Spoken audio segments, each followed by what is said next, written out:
And we're back, folks. Today we're going to review a bunch more videos of people doing weird things with airplanes.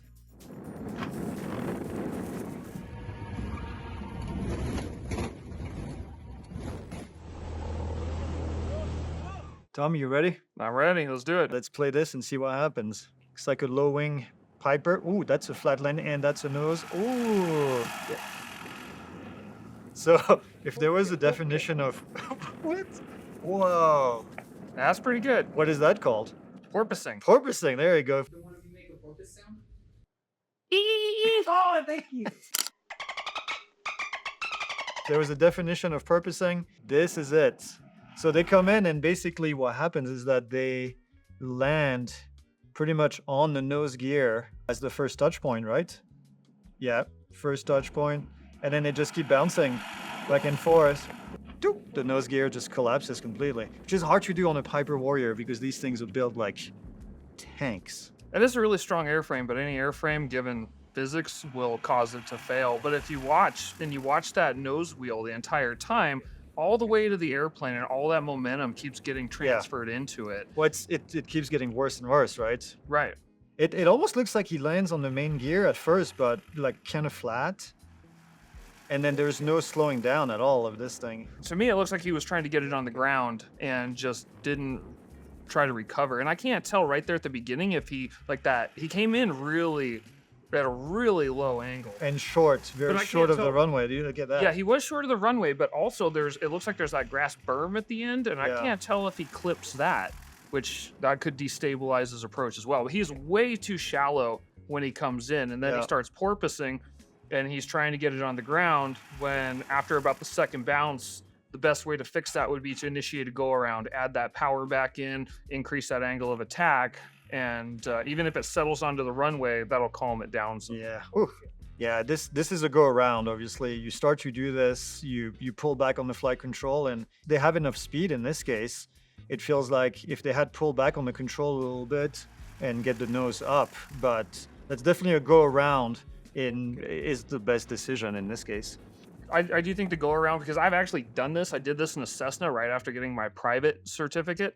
I came in too high too fast, and I was trying to get the airplane on the ground, and the Cessna didn't want to be on the ground. So after about the second bounce, I initiated go around, came in and landed the second time. A go around is the best option for this. However, there is another way that you could fix this, which would be to pull back on the yoke slightly and increase the pitch of the airplane, which will get that nose wheel up, and if there's still some airspeed, you could bleed that a little bit, and then you could try to come down. But first and foremost, I'd say go around. Anytime your approach gets kind of wonky, just go around instead of trying to fix it, and then Yep. fix it on your next approach. Yep. Next video. Uh-oh. Oh. Crash and solo flight. Spoiler. Oh, I think I've seen this one. I think that's the one where they add power and then end up crashing into a building. So he's coming in, and he's really fast. I can Yeah. tell that Yeah, that airspeed indicator's- is definitely fast. that airspeed indicator's down there. So he's coming in. 1-0 on the left side of the runway. Yeah, he's That alone right he's- there. He's off center line. Yeah, He's trying to start a flare, but he's still going yeah, fast. I've seen this one. I So haven't seen this one. Yeah. off to the side, hit, and then flip over probably. Yep, right there. Yep. Came into the left of the runway, off center line. That right there, even if this runway looks pretty wide, that's a go around because you're definitely not centered. And then failed to fix it. Let's watch it one more time as we get closer to the runway here. Yeah, they're on the left side.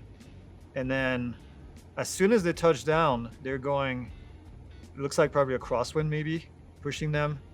They touch down, and then as soon as they touch down, they go to the left. Yeah, see, you're using the rudder the wrong way. You see that? As soon as they touch down, they went left rudder. And then hit the taxiway, which is never good. You see here? Boom. Yeah. As soon as they got there, it started yawing to the left, which obviously made it far worse. And then, Right, because remember in the Cessna, the nose wheel's connected to the rudder pedals. So if you set down and you're on that left rudder, that nose wheel's pointed to the left, and as soon as it touches the ground, you're going that direction. At least they get it recorded, so a 1 out of 10 for the landing, but 10 out of 10 for the recording. So Yeah. average is about 5. His approach actually does look pretty good. He lands a little bit off the center line. I don't think it's that big of a deal, but he's getting further and further to the Well, left, which see is here, he's right, back to right normal, there, and then right, here, right there's where he starts to go. Yeah. No, I agree. And then he does this weird. It's like he's trying to flare. So what it looks like to me right there is he's trying to flare, but every time he does, he climbs, and he does this because he's going too fast. Yep. So that's an indication right there.